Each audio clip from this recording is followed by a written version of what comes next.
pour ñu ne libérer Assane Diouf gaynde gi génn ci biir kaso bi voilà ñu ngi ñaan nag altine wala suba bu ñu paree nañ ñu dégg waaw nañu ñëpp dégg parce que Assane amul pour nekk ci kaso bi waaw amul pour nekk ci kaso bi non il n'a rien à faire en prison dañu waxante dëgg texte bi ñu bind tey lire ko ci conférence de presse bi man jàpp naa ne ay Penda Ba ay Moustapha Cissé Lo ñooñu bu ñu nekkee ci biti di taxawaalu Assane Diouf King Fahd Palace lañ ko waroon yóbbu parce que Assane n'a dit que la vérité Assane Diouf dëgg dong la doon wax hormis saaga ndey te xorom si sax man franchement soo ngeen bëggee dégg man li gënoon sedd sama xol mooy xorom si Assane doon def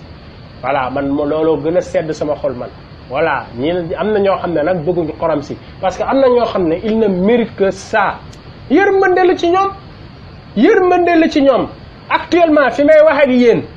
Mamour Domaine mu ngi jege naa suñuy 94 milliards xaw ma ñaata mi waaw Mbaye Prodac mu ngi jege ñaayoo suñuy 29 milliards Assane Diouf sàccul Assane Diouf fenul Assane Diouf tooñul kenn voilà bay def lenn ci kaso bi avant guula nag suba incha allah waa mouvement dafa jot ànd ci ak yeneen mouvement yëpp muy OSR ADS jubanteeg ñëpp incha allah ak même ñi nga xam ne bokkuñ ci benn mouvement te bañ injustice ñu ngi leen di lancer un appel solennel ñu ngi leen di woo te yàlla rek tax Assane Diouf war na mën a jar ñu def mobilisation ñëpp gis ne Assane kat mii liñ naan saaga yi mu doon def kenn topp ko ndeke am na ay nit yu responsable parce que tamit ñun duñu n'importe qui de billahi wallahi duñu n'importe qui am nañu liggéey dañuy liggéey di xëy di wàcc barki Serigne Touba duñu ay dof itam ndax bu ñu waxee rek ñëpp d'accord fii ku ci nekk yaa ngi nekk sa mbiru bopp di jaayante nekkuñu ay dofu Assane de déedéet ay nit njaay lañu mais Assane dafa am un discours boo xamante ne daf ko amee discours boobu man moo ma xëcc ci moom li ko explosé loo nag man moo ma naroon rey Assane bu waxul woon rek xam naa ne dama doon xëy rek dee Assane Diouf bu waxul woon xam naa dama doon xëy rek dee ndax am naqar billahi rawatina élection législative yi nga xamante ni daanaka moo gën a yàq yokk li tax Assane Diouf doon daggal ay ndey billahi te suñuy carte d'identité joxewuñ ko def ci ñaata milliards 52 milliards ba un an ngi nii un an on peut pas la moitié même je veux dire de ceux qui ont déposé jotuñu seen carte d'identité récemment ñi nga xamante ne ñoom lañ jox seen carte d'identité récemment ils peuvent pas voter vous vous rendez compte ils sont en train de manœuvrer pour que nit ñi bañ a voter ji mais billahi dinañ voter barke Serigne Fallou dinañ voter waaw Assane Diouf nag di ngeen ko bàyyi ci nii wala ngeen bàyyi ko ci naa lii nag si lancement la demee incha allah patriote yëpp nañ teew na patriote yëpp ñëw ñu wax ci kaw ñëpp dégguñu Assane jar na ko man tey jii nii imagine toi xale boobu noonu ndeysaan ki mu doon wax maam yi mooy maman ci kii voilà yaay la koy wooyee vous vous rendez compte xale boobu tey il est privé de son papa ah elle est privée du moins parce que c'est une fille dañu jël doom ak bàyyi tey jii man sama doom ji nii ah su ma toogee ba gisuma ko rek mooy loolu ñu tàqale ko ak baayam vous vous rendez compte comment ces gens sont cyniques des ordures ah déporté ko sans rien sans un sou heureusement que am na ay patriotes yu làmb seen poste def ko ci Assane sans un sou ngeen jël ko tëj ko tey doomam jooju noonu il a besoin de son père oui man waxuma ay Malika ak ñooñu de déedéet doom ji laa wax son enfant a besoin de son père waaye Assane mooy baayam il faut le libérer Assane deful dara man la ma waxoon démb laay waxaat ki tax mu dugg kaso premier seytaane bi tax mu dugg kaso Mamor Mbaye en ce moment même Mamor Mbaye warul heure bi waroon na ko fekk muy purger sa peine parce que il a commis une infraction un délit sax laay wax voilà dem kër jàmbur nuitamment armé ba pare def attroupement mais kooku li ñu ko mën a accuser dafa bëri violation de domicile la def attaque à main armée menace de mort en direct les vidéos sont là ba pare ñu vandaliser kër jàmbur Mamor Mbaye heure bii waru koon fekk ci biti Assane Diouf ci biir mbaam bi c'est tout à fait le contraire qui devait se produire ngeen jël Assane Diouf denc te kenn porté wu ko plainte parce que Mamor Mbaye seytaane boobu dem na kër Assane naan xawma lan Serigne Bass ñu xol ak Serigne Bass bu nekkee sa xol sa problème la Serigne Bass bu nekkee sa xol sa problème la Assane amul benn offense bu mu def Serigne Bass waaw avec tout le respect qu'on doit à Serigne Bass waaw Serigne Bass ak keneen a ci bokk yem fii suñuy milliards tey dem leen ci ki ñuy wax Adama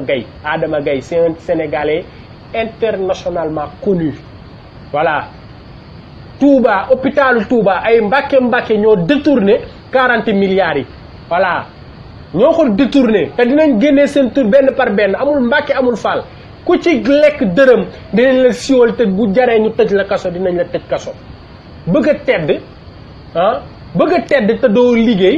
toog di yolos ak say drap toog ci kaw xam nga naan ay milliards nga bëgg ba pare doo liggéey milliards ku ko bëgg da ngay def ni Serigne Saliou Mbacké ba muy denc ay milliards du tey ndax xam nga lu tax moom liggéey la xam Xelkom balaa muy am Xelkom yoroon na ay tool Serigne Moutala Mbacké ay Al Azhar yu dul jeex université ay bus yuy daw lu ne am na ko da ngeen jàpp ne ay addiye la da ko liggéey Serigne Cheikh Mbacké Gaynde Fatma da ngeen jàpp ne dafa toog ba alal ji ñëw nii ay addiye ak xawma lan ak lan fii ku fi bëgg ay morning ay sur rawatina milliards da ngay dem nga liggéey yi voilà mais toog di def politicienne xam nga di makaro di lëkkaloo ak ay dictateur rawatina ñu jël hôpital teg xeer deuxième pierre ba tey amagul depuis la pose de la première pierre ba négani rien tous nada ay Mbàkke nag bokk nañ ci ñi détourner les 40 milliards loolu dinañ ci dugg dinañ ko wax de kenn duñu intimider ba duñ ci wax waaw kenn duñu intimider ba duñ ci wax voilà ñun faalewuñu yooyu ngeen di wax nag waaw mais bien sûr Sayer di alaxira dina métti voilà parce que am na ñoo xamante ni il se disent xawma lan sëriñ xawma lan ba pare bëgg di nekk di dóor xaalisu taalibe yi buñ dóoree xaalis taalibe yi sax loolu moom man sama yoon nekku ci taalibe bu fi xoole ñu dóor say millions wala say milliards bu la ko sa sëriñ jaralee amul problème mais man waxuma loolu man je parle du contribuable sénégalais quand on parle de la république loolu xolal nekkatuñ fi di wax lenn amatul distinction nañu génnee morning bi nag waaw nañu génnee morning bi Assane Diouf li mu doon wax démb tey la gën a waalo gën a ay ces discours sont toujours d'actualité on le traite d'impoli da ngaa réew da ngaa nangam fii boo waxee dëgg ñu ne da ngaa réew te yàlla moo santaane ñu wax dëgg yàllaa ko moom dama leen koy fàttali à chaque fois alxaq ci tur suñu borom yi la bokk yàlla moo njëkk a santaane ne leen dee leen wax dëgg démb maa ngi déglu benn vidéo bu benn waaraatekat di wax muy ñiy fenkat yi dañuy soppi seen tur ca arache tuddee leen ay fenkat fii ku fi waxul dëgg daal fenkat nga te premier fenkat bi actuellement moom xam ngeen ko voilà comme dañ nekk nag ci mbiru Assane Diouf moom mooy loolu dinaa ñëwaat ci Assane balaa maa daaneel je fais parce que live bi tey narul yàgg damaa yéex a tàmbale mais dama bëgg rek firi Assane Diouf yi suba ñu jëmmal ko sur le terrain mu bañ a yem Facebook ñi nekk ci kaw ñi nekk bitim réew mën nañ leen comprendre mais on ne pardonnera pas koo xamante ne yaa ngi ndakaaru parce que bu dee siste ci kële nuñ koy waxeetee Rabi Sey maa ngi koy jaajëfal patriote dëgg mooy yow waaw Rabi voilà ba nga ko yëgee nga ma woo ne ma si c'est autorisé dinaa jóge Saint-Louis ñëw yow loolu exemple de patriotisme la sa cofeel ci Assane mais bravoure maa ngi la naan bravo maa ngi la naan bravo maa ngi la naan bravo altine da nga war a xëy jàngale ji mais terewul combat bi jaral na la ko one love sister one love waaw nekkal ci jàmm ñu ngi lay dalal ak jàmm nañ ko deltal t-shirtam bu ñëwee na fa fekk t-shirtam waaw ñun kuy xeex la ñu wax voilà ñu ngi leen di xaar yéen ñëpp ñu ngi leen di xaar yéen ñëpp demain à 15h 15h sax ku fa ñëw da ngay tardé waaw 15h ku fa ñëw da ngay tardé waaw na ngeen teel a ñëw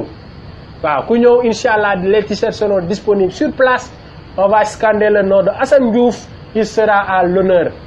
voilà il est temps qu'il soit libre il est temps qu'il soit libre il est temps que Assane retourne vers sa famille voilà kon loolu moo nekkoon message bi dinaa ñëwaat avant may daaneel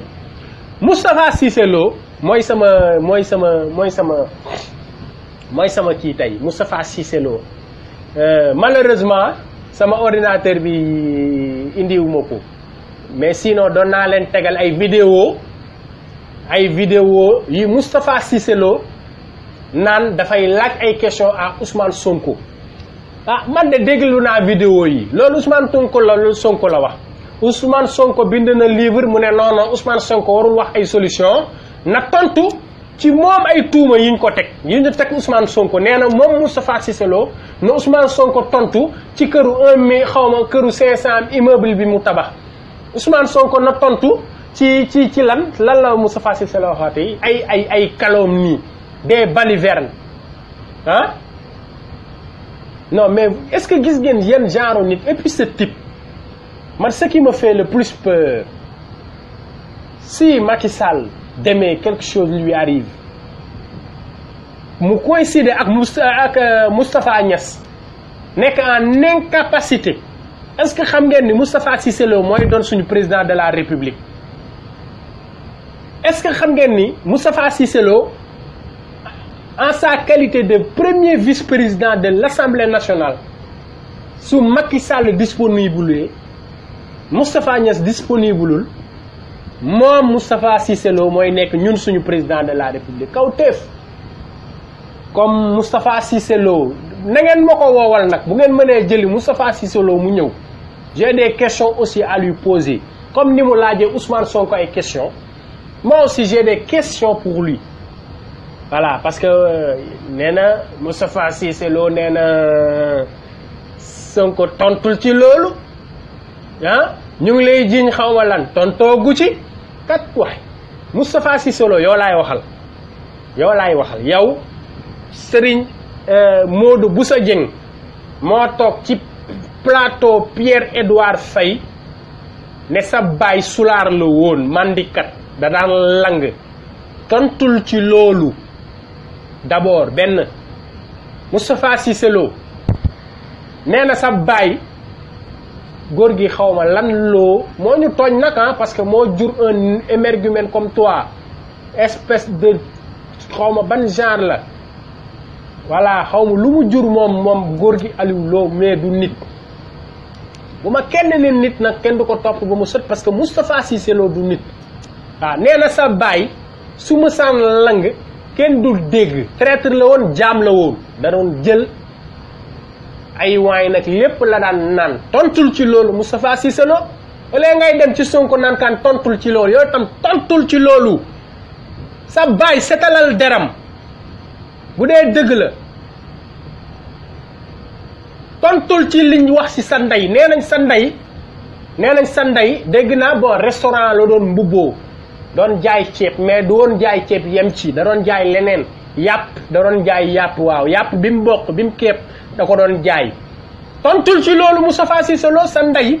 cagala woon maanaam tontul ci loolu yow yaa ngi am sa kilo libre war ko 5 tonnes sax laay wax lijjantiwoo ko dem ci ay sos yoo xam ne dañ ko sonal Sonko nga bëgg Sonko bàyyi Sonko du leen tontu Ousmane Sonko du leen tontu Idrissa Seck du leen tontu ñun ñooy jëflanteeg yéen billaahi xale bu ndaw 2 ans mooy leen di tontu voilà ñoom duñ leen tontu amuñ seen jot man maa leen di tontu voilà du da ngeen koy sosal naan ay tabax na kër Sonko inspecteur des impôts et domaines taxaw na kay ne man sama kër benn kër laa am benn kër te prêt waaw prêt bancaire laa def toog na def na émission man am naa émission bi léegi yéen ngeen bëgg a dem naan da ngeen koy sosal ak xaw ma tontul ci li sa yaay doon jaay waaw tontul ci loolu mooy wax ji bu dee débat saagante ngeen bëgg a dugg Sonko du ci dugg Idrissa Seck du ci dugg mais ñun am nañ jot bi voilà amul luñ def amul problème am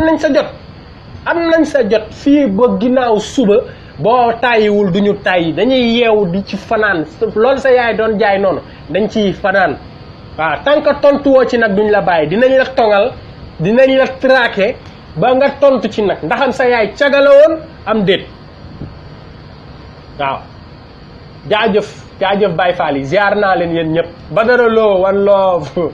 Lamine Diémé Bégé Ibou Fall jaajëfatee non mais ñun ñoo leen di tontu doomeram daa xam noo koy tontoo du da nga ne Sonko doomu xaram nga doomu xaram dëgg mooy Sonko ku ko gis na doomu xaram du loolu nga wax mais yow Sonko moo la tane mais yow doomu kii nga mala boobu noonu di fii olof nee na ñëpp mais doomu golo nga yow Moustapha Cissé Lo li nga doon kenn xamu ko Sonko au moins am na ndey ak baay yow sa baay sax wóorul ne moo la jura sa ndey ñëpp la ci daan sédd waaw moom dafa tàlli woon da daan léple da daan wanteer lépp la daan def yàppam boobu lépp la ci daan def Moustapha Cissé Lo nag laay waxal te bu kenn nag parce que gis naa publication bi ma def barki démb j'ai vu la publication ma gis ay soi-disant intellectuel woyi bu ñu tontu ñii yow ma débat allez vous faire voir gis nga combat bi dafa am lu mu laaj ñii da ngay jëflanteeg ñoom débat d'idée da nga koy def ak ku am ay idée mais Moustapha naka la Sonko génnee livre solution di wax ci solution débattre ñu ci livre bi newuñ ne Sonko li wax ci livre fii mënul nekk on nous amène des bêtises des balivernes ngeen bëgg ñu dem di débat ak ñoom ku bëgg a débat d'idée nga dem def sa débat d'idée on ne manque pas d'idées on ne manque pas d'arguments mais réponse du berger à la bergère foog muy am réponse du berger à la bergère foog muy am ay mbay product yi nii non dañuy jëflanteeg ñoom mbay product bi muy toog fii naan Khalifa Sall sàcc la fekkee woo leen ko kooku dañuy dem ak moom débat d'idée dañu leen di toroxal comme seytaane fu ñu leen fekk fanaan seen yooyu noonu barki Serigne Touba fu ñu leen fekk dinañ leen toroxal Moustapha Cissé Lo moom li ma wax rek bis bu Macky Sall wàccee bu ko kenn xëccoo ak man waaw Moustapha Cissé Lo ak Mame Gor Diazaka ñoom ñaar ñeneen ñi si des ay mbay product moom xam nga yaramu tubaab la yor ma katte bu ma ko nee tell kur feñ moom yaram mbay te mais Moustapha Cissé Lo la laa wax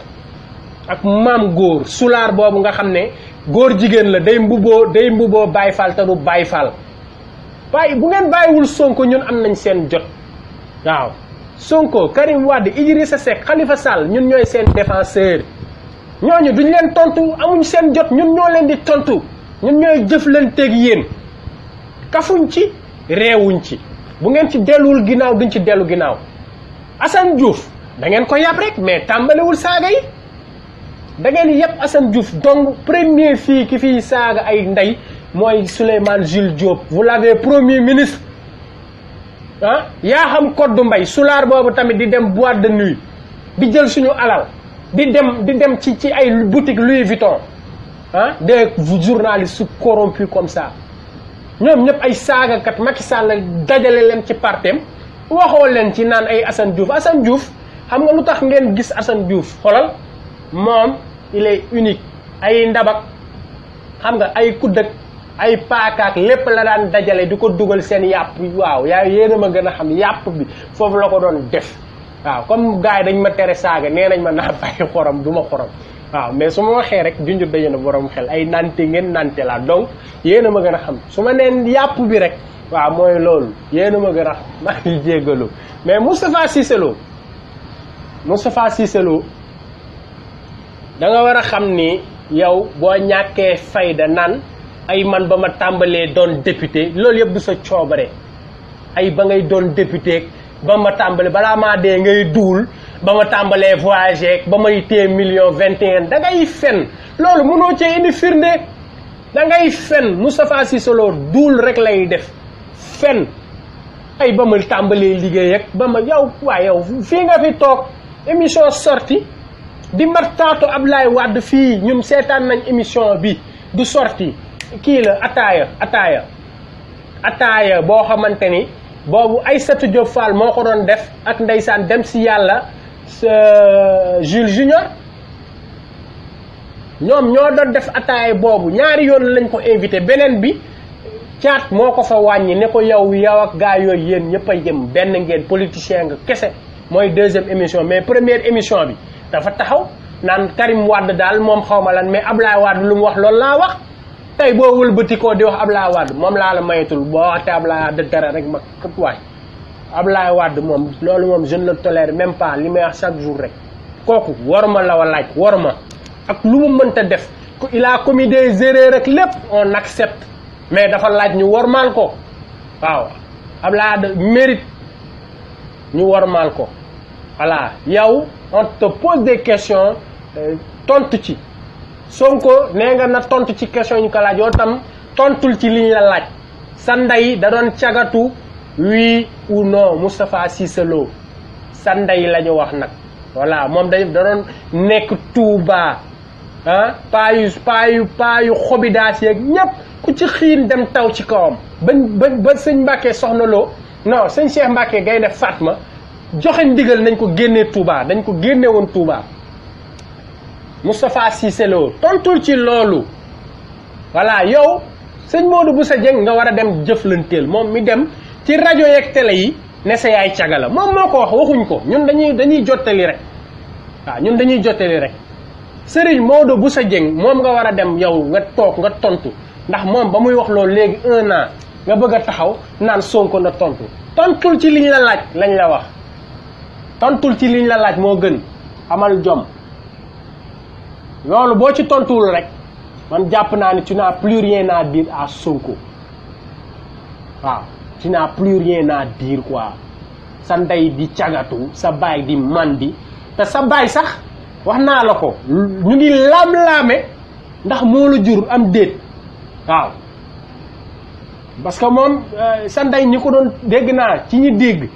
waaw ci ñi dégg nag laa wax dégg naa ci ñi dégg ne ñi ko doon tëb dafa bëri sa baay nag lañ ko sëf moo nangu biir bi waaw moom moo ne mooy sa baay loolu la ñuy jàpp mais leerul sax ne moom góor ki Aliou Lo mooy sa baay waaw niru na ko nag comme mandikat la woon comme sulaar la woon niru na ni moom mooy sa baay non dina ci tontu nag Sayer dina ci tontu il répondra non ñoom réewuñu Moustapha Cissé Lo réewul sax billaahi réewul comme fii nag dañ fiy tere saaga buñ fi kii bu génnaatee wax leneen sama page yu bopp laay dem dekkil xorom dekkil wësam pédale ba pare indaale yeneen yu bees nag lépp di ko jagleel sa yàpp loolu noonu barki yàlla Moustapha Cissé Lo réewuloo sax bu dee da ngay jàng ñaaw làmmiñ fii nga koy fekk bu dee da ngay jàng réew dañuy jëflanteeg yow ñoo la gën a réew fuuf voilà te moom maa ngi wax ak patriote yëpp Moustapha Cissé Lo de li gaay am ci góor jigéen boobu suñu ministre des affaires étrangères boobu noonu xaw ma nu mu tuddati voilà Sidiki Kaba di ko tongal di wax moom buñ ko amee ci moom wax dëgg yàlla da ngeen ko war a def ni kaña da ngeen ko war a def ni kaña moom Moustapha Cissé Lo fu ko patriote yi am moom ak Gaston Mbengue comme Gaston Mbengue ni ko gaay amee woon ca Bercy ba ñooñu da nga leen di duma comme kaña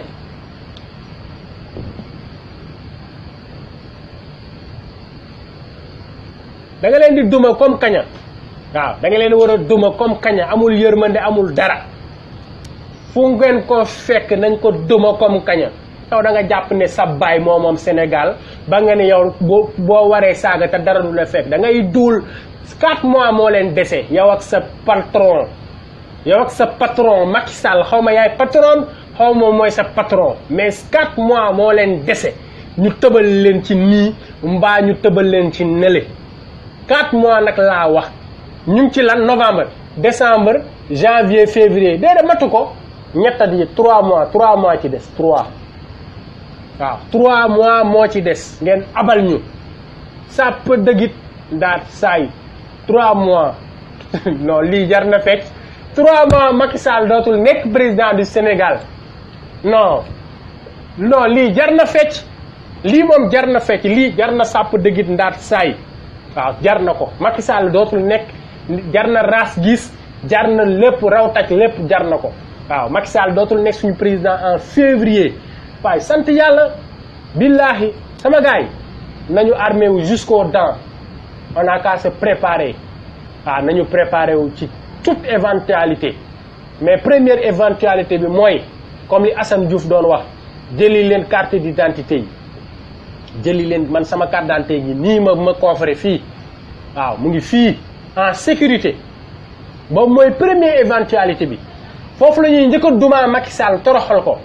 là il va sortir par la fenêtre il est impossible de sauver Macky Sall il peut plus sortir par la petite porte ni la grande porte waxatuñ ko Macky Sall ne peut plus sortir par la petite porte ñaari option moo ko dese ñu duma ko ci carte d'identité yi mu jaar ci fenêtre bi parce que foofu rek la mën a jaar mu jéem a confisquer pouvoir bi ñu doxaan lu bonam damm maamam comme ni ko sëriñ boobu waxee nee na damm maam du saaga ñu damm maamam xoolal jaar tëbal ko miir gis nga tëbal ko miir duma ko ba tëbal ko miir bi ñaari option yooyu kese la amul ñett nag yàpp xoolal amul 3 options carte d'identité yi ñu duma ko mu jaar ci palanteer bi mbaa ñu tëbal ko miir rek duma ko ba mu tëb miir bi pare nañ ñaar yëpp nag coûte que coûte vaille que vaille Macky Sall day dégager incha allahu taala waaw amul maa ngi dem te ñëw amul tiit amul ragal voilà kon loolu moo nekkoon li nga xamante ne moo ñëwoon live bi tey day gàtt ndax damaa yéex a tàmbali te manifestation suba bi y a des choses à coordonner di ñaan patriote yëpp ngir jëmmi Assane Diouf suba xam nga ngeen def tout pour ñëw xam nga waaw maa ngi leen di ziar Ndeye Diouf Jibi Dieng xam nga Guèye Basirou yéen ñëpp Leuz Galsen One Love Kodou Ardo xam nga Aliou Diaw Vicente Gomis yéen ñëpp maa ngi leen di bëggee suñu père Bamba maa ngi koy gis online voilà yéen a ma gën a xam comme y a des choses à coordonner mënuma guddal voilà